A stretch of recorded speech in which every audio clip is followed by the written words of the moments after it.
Okay.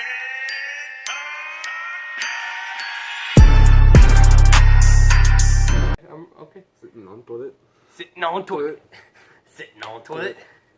Sitting on toilet. Alright. Hey guys, this is Matt and Andrew here from Team KD, and we're coming to you with a deck profile for Gogeta. The actual leader Gogeta, not just, playing the 7-drop.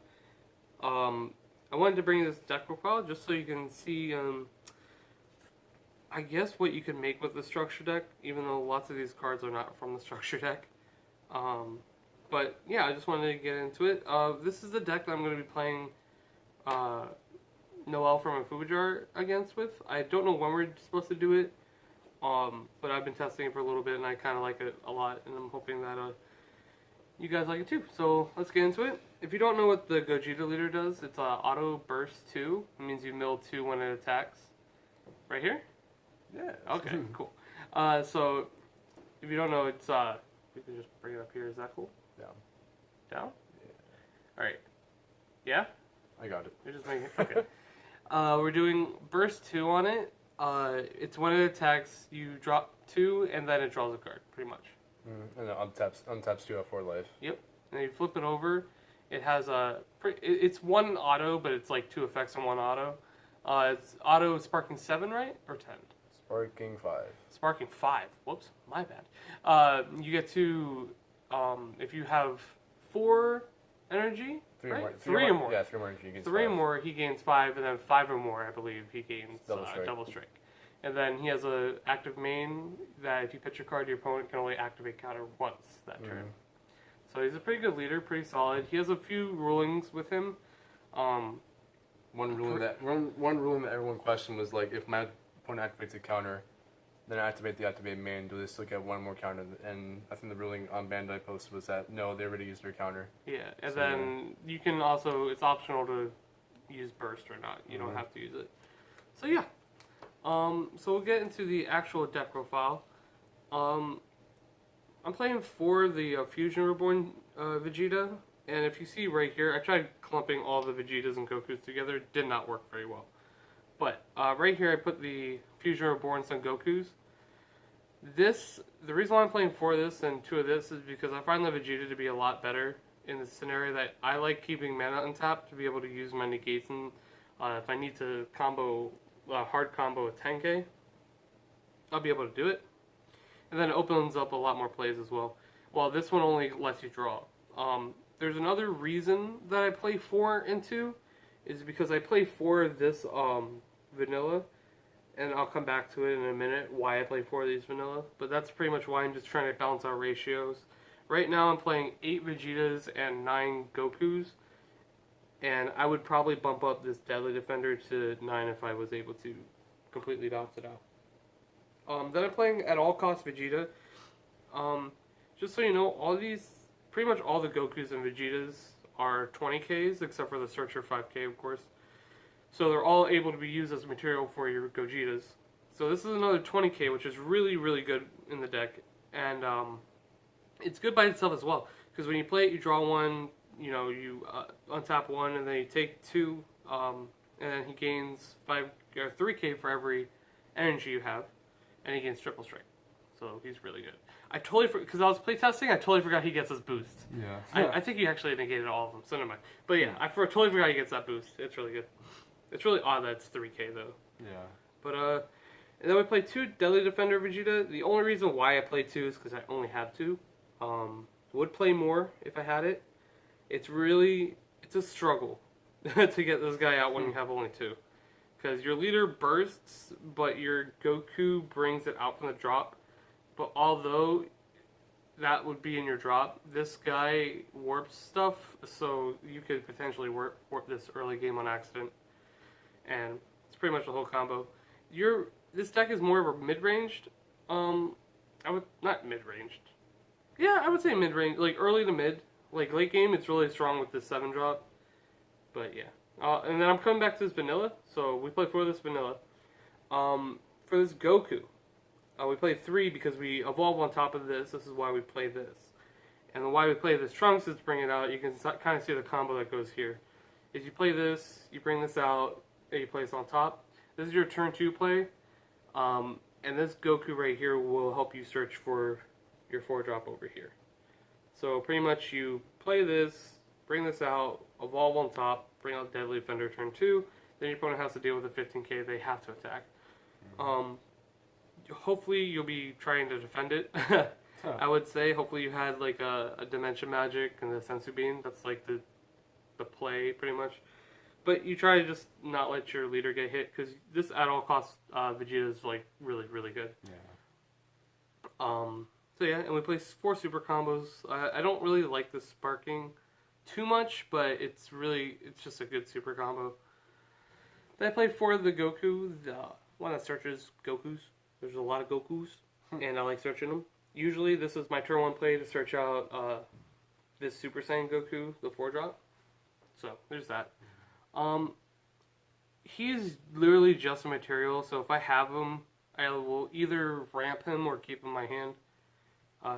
His draw 1 isn't too critical because you have so many cards that draw or take life or advance your state so much that this draw 1 kind of it just fails in comparison to everything else.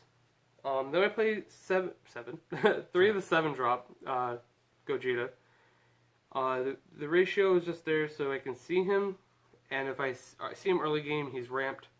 It's pretty easy. If you don't know what he does, he's a triple strike, Union Fusion for 2 blue, 3 colorless, and you have to drop a Goku and a Vegeta with the same power level. His auto is Sparking 10. That's what I got confused with the leader. Sparking 10. When you have 10 in your drop, you pretty much crit a life. Then your opponent has to shuffle their whole hand into their deck, and they draw 3. It's legit a game ender. Yeah, it's out of all the games I played against Gogeta, this wins the game pretty much. Yeah, and then you're able to use your leader effect and pretty much combo with it to make it so they can only negate once. Yeah.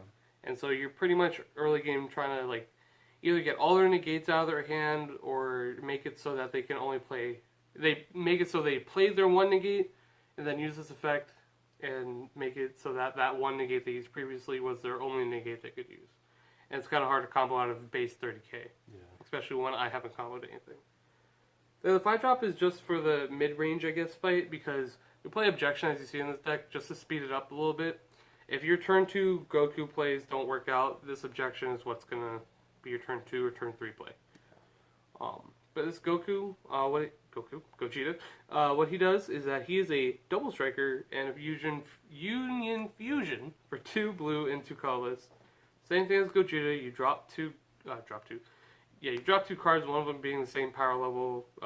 Goku and Vegeta, usually you want these to be your materials because they don't do anything else other than being material for your stuff.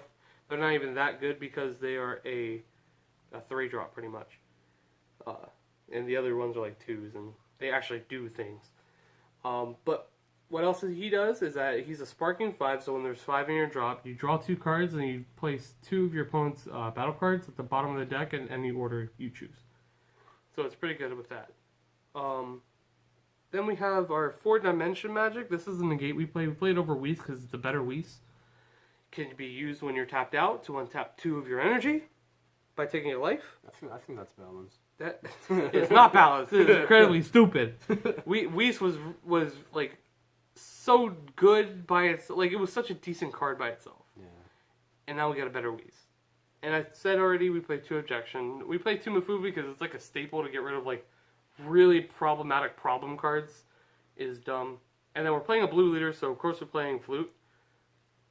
I mean, I feel like every blue leader needs to play a blue Flute, because if you don't play the Flute, it's like you're losing out on a card. And the Flute's just good. Flute's just I feel like that's a staple. It's a solid card, you know what I mean? For any blue leader, yeah. Then we play Sensu Bean. This Sensu Bean, the reason why I play Sensu Bean over the Trunks is because we don't play like the Quick Think and Go Tank, so we don't really need a Trunks. And Sensu Bean's just a lot better because it helps your Deadly Defender get bigger, so they have to run over something bigger. What I found in my testing though is that when I brought this out turn 2, I never had a mana open to use my Sensu Bean. I always had to like negate first and then use a Sensu Bean after, which kind of wastes my negate, but it got the job done. And so it got this to 20. So sometimes sacrifices like that need to happen because you're gonna have a lot of cards at the end of the day because you're either gonna, I don't know, draw from your later time, super combo does it a lot because you're usually gonna have 5 by turn 2 because this bursts 5 to play out your Deadly Defender. And so Setsubi kind of just is better than this because you want to keep your super combos, but you can still use them if you need to. Yeah. As I'm digressing, I'm just saying. Yeah, and Why when you play, it could fill up your sparking just in case. Oh yeah, super definitely. combo, you know what I mean? So. Exactly. Then we play 3 Soul Punisher. I don't max out on this card because there's no room, and it's like I don't want to say a better super combo, but it's a better combo card than a hard cast 10k because it gives it 15. Yeah. And offensively, it's just the nuts because your leader will be You'll be double surprised strike. as to how many people like don't see it. Yeah. To me, like during testing, I like Yeah, he still I know. punished me almost per game, and I was like, oh snap, Yeah. and the card existed. Exactly. And this card is just devastating. Mm-hmm. And it has another use on your opponent's turn. So it's just like, it's kind of really good. It's 15k on their turn. So yeah, that is the deck. I hope you guys tune into Mafubajar because I want to see how this does. Because he's going to play Vegito. And that deck has a lot of, I believe he's playing Vegito. And he's going to try to play Gogeta in it. I'm not too sure. I'm pretty sure that's what he's trying to do. Because he was talking about it earlier. Yeah. But, so I hope that goes well. I hope you tune in to see how well it does. This deck is, I feel like it's very fine-tuned. The only change I would make is to bump this up. I don't even know what I would take out. Yeah, maybe I guess maybe another Soul Punisher because it's not necessarily needed. Yeah. It's a very viable card. Yeah. In terms of defense and aggression. Because usually, yeah, I agree because you want to see this late game, so you'll probably see it if you're playing at 2 late game, of course. And Deadly Defenders are always just great to have. Yeah, it's just that like I always I always mill one, okay, and then I have to use my trunks and use this to warp to bring this trunks out. Yeah.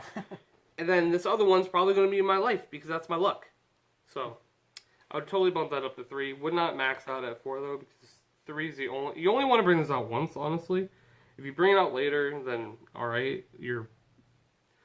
I feel like if you bring this out late game, you're losing the game at that point. You want, for me and like what I've seen, you bring this out early. Yeah, you bring it out just so you can, because like, well, you bring this out early so you can not guarantee yourself one more turn, but like you're able to set up. You're able to help yourself set up, and if they can't kill this just by regularly attacking it, they're having to waste cards.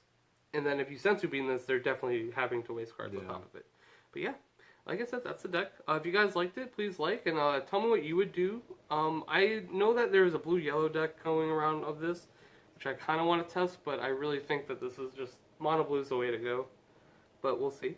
But yeah, like I said, subscribe as also please. We want to get to the 500 mark. Would be very nice very soon. But yeah. Thank you guys for watching and have a good one. See you guys. Bye.